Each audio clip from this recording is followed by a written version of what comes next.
I'm sure you know who Sneako is if you're an Andrew Tate fan. He's been doing some haram-ish stuff, right? If you're a Muslim, or you know what I'm talking about.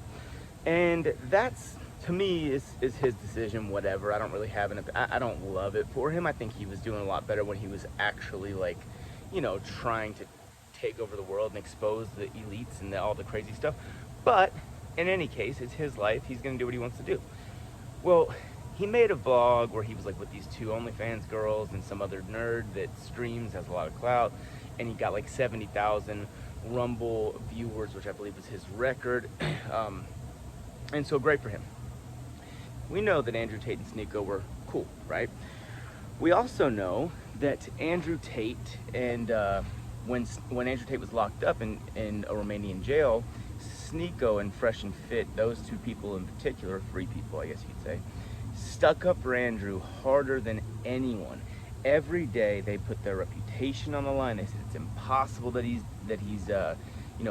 guilty of anything. He's a great guy and this and that. And even at one point I saw Destiny and Sneako talking, and Destiny was like, bro, you barely know him. Like, you don't even, you know, you've met him like once, and no, you don't even know him. And Sneako was like, nah, bro, like, I know him, he's my boy, you know, brotherhood this, brotherhood that. Sneako looks up to Andrew Tate to a point where he even mimics several different body language gestures that Andrew has, the thing with the hands and whatever. The point is this: Sneako looked up to Andrew, and probably still does look up to Andrew immensely.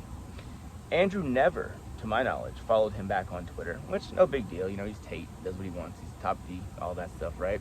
And so I don't think Sneako really cared about that. But today, on top of talking to Aiden Ross, on top of talking to Patrick Bet-David and Tucker Carlson and Candace Owens and, you know, whoever else he's talked to since being released from jail, he did a sort of sneak diss on Sneako, and I'll play that right here. Well, OnlyFans girls need attention to sell their OnlyFans, and losers need attention to sell their stream. And none of them have any talent. None of them are insightful. None of them have any wisdom or life experience. None of them have anything to teach you. Birds of a feather flock together. So my answer is, in this attention economy, unfortunately, on the race to the bottom, while everyone does more and more stupid things to get views, I don't think I am ever going to be surprised by how low they will sink. And if hanging around with an OnlyFans girl is going to get them some attention on the internet, they're going to do it. Same as they're going to do anything else to get some attention on the internet, like degrade themselves endlessly, scream at a camera, be clowns, be morons. Aside from, like, that in and of itself, I wouldn't be super, like, up in arms about. But I think in the case of Sneako, this is sort of a last straw. Because if you look at Sneako, right, he, as I already mentioned, he had Andrew Tate's back immensely the entire time. He was 100% adamant Andrew Tate's innocent, blah, blah, blah. When Zerka would come on to Sneako's stream and give him these crazy spikes in viewer counts, every time he would badmouth one of the Tate brothers, Sneako had the Tate brothers back. And it's like, as soon as, and even one time, Andrew Tate was being interviewed by Aiden Ross in his, I think it was his second Aiden Ross stream. Yeah, he's done two, at least, that I know of. And at one point in the interview, Aiden asks Andrew, because Sneako has reverted to Islam, and he asks Andrew, like, hey, have you talked to Sneako? You know, he's a Muslim now, or whatever. And Andrew's like, no, haven't talked to him at all. Like, you know, not just publicly, but he's saying, like, I hadn't talked to him at all.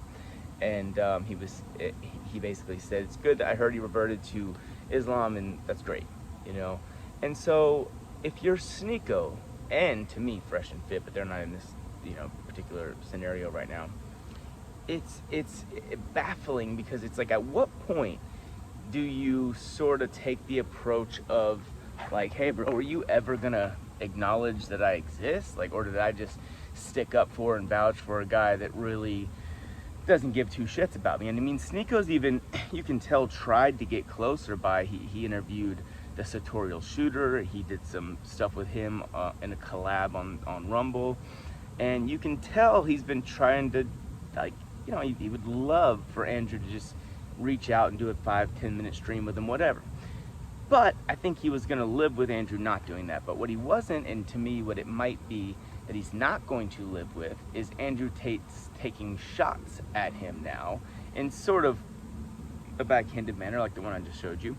And to me, that makes this interesting because of what Sneako did in response. Sneako unfollowed Andrew Tate. And I know I sound like a TMZ gossip boy right now, but look, I find this interesting because of the entire background. It's a criminal case and all this stuff. And Sneako put his, Sneako got banned because he went to Andrew Tate's house. Like, remember when that happened? It happened, Sneako got banned right after. The brotherhood that Andrew preaches, that Sneako fully bought into, was only working on Sneako's end, right? He was doing, he never complained once about Andrew in terms of him getting banned from YouTube. He was just like, nah, brotherhood, that's my guy, I love that guy, and he looked up to him and blah, blah, blah. And now it's like Sneako does one thing that you disagree with, and you're kind of throwing him under the bus and talking all this shit, right? So when you look at it from that standpoint, Sneako then unfollows him. The very same day. This all happened today, I believe. And not only that, but apparently Sneako deleted a picture of him and Andrew on his Instagram account. So he's now deleted, he's trying to make it clear. He's doing this intentionally, in my opinion. And by the way, Andrew Tate invited that neon guy to Romania. He didn't invite Sneako. He invited Neon to Romania to train. He invited, and Sneako's doing all the things that Andrew tells people to do that follow him, right? He's sparring, he's in good physical condition, he's working hard, he is, he's a high value man, whatever. So he's doing all this stuff. And I think that he's finally gotten to the point where he's like, you know what? Screw it, man. Like, I thought we were boys. Clearly I was wrong. Maybe Zerka was right. He might be thinking that. And when you look at the whole thing, right, the one thing I'll say about Andrew Tate, you guys know, if you've been watching any of these videos I've been making, I do like him and I have been a fan of him. I agree with a whole bunch of stuff that he has said, both politically, about certain substances that we may or may not put in our bodies. I agree with Andrew on so many things, even the Matrix, except I have the balls, granted with a very, very small platform. I have the balls and I'll keep the balls to mention them by name. I will JQ. But the thing that I noticed about Andrew on top of combined with all that good stuff I just said, he cares about Andrew Tate above all else. And everybody to a certain level cares about themselves the most. But Andrew clearly, he's doing interviews with the BBC. He's doing interviews with Aiden Ross. He's doing interviews with all these, people that weren't really in his corner, or that were, the main common denominator that they all have is that they have different audiences. And Andrew is a businessman. He is prioritizing meetings with interviews with all those different PBD, Tucker, Candace. He wanted to bring Neon to Romania. Why? Because Neon's a huge streamer. He's doing these streams with Aiden Ross. Why? Because Aiden Ross is a huge streamer. And who's his clientele? A bunch of young men, which so happens to be Andrew's exact target market for who he wants to sell HU classes, Hustlers University. I don't know if he still calls it that. I think it's the real world now. And also the other thing that he sells, which is like you pay several $1,000s per year up front and you're in this group of theirs or whatever. So the point is, Andrew is marketing. Andrew has not taken a break from marketing. He feels as though, in my opinion, Sneako and Fresh and Fit, they have there's no new audience to reach there, or it's very minimal, and they probably will give you sort of a bad look in terms of, like, they're not as politically correct as all these other people are that he's doing interviews with, and there's a much smaller audience to sell his products to, essentially, right? When I say sell his products, again, I mean the Hustlers University, the real world, whatever it's called, all that stuff, right? And that's essentially what Andrew's making millions of dollars per month doing that. So when he gets to do a podcast with Candace Owens or Aiden Ross, Aiden has a large male audience, and they're all below the age of 30. That is literally the people Andrew is trying to accumulate.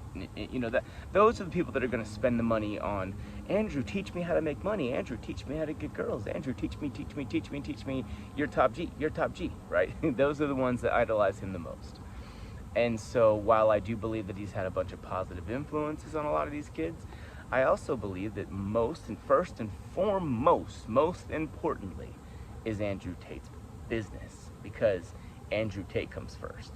And that's something that to me is very clear. And, you know, even for him to take a shot at Sneako, at that doesn't just tell me that, you know, he was giving his opinion. That tells me that he's trying to actively create a distance, a separation between he and Sneako and he and Fresh and Fit. You know, like, could you imagine? Fresh and Fit would have streams planned and cancel whatever the stream they had planned was anytime a hit piece came out against Andrew while he was locked in jail. If you go back and watch those today, these guys did research for hours on end, and they dropped everything they were doing right off the bat and went to bat for this guy, put their reputations on the line, and Andrew hasn't so much as mentioned their names. At least not that I've seen, and he definitely hasn't collabed with them. So I think he's actively trying to create separation from them. I think he's actively pursuing audiences that fit his target market. Aiden Ross, when he invited Neon, Candace Owens, Patrick Bet-David. I think he's actively pursuing people that he knows at least a certain percentage of those people are far more likely to buy Hustlers University, or the Real World, whatever it's called. Not only that, but they're a more politically correct crew. And that's what he needs going through his current legal case. So to me, you add all that up, and there's a whole bunch more. Andrew, to me, is I don't know, man. I think that at an absolute minimum, I have to call him a hypocrite.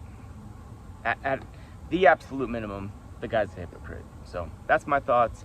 Good for Sneako for standing up for himself, finally having a little bit of self-respect and saying, you know what, dude, if you're just gonna dunk on me and ignore me and all that after everything I've done for you and went to bat for you on and blah blah blah, then fine. We just won't talk, right? I won't follow you. We'll just, you know, you want to create that separation? Well, let's create that separation. That's my thoughts. What do you think about it? Let me know in the comments. Subscribe if you haven't already, and I'll talk to you later. Peace out.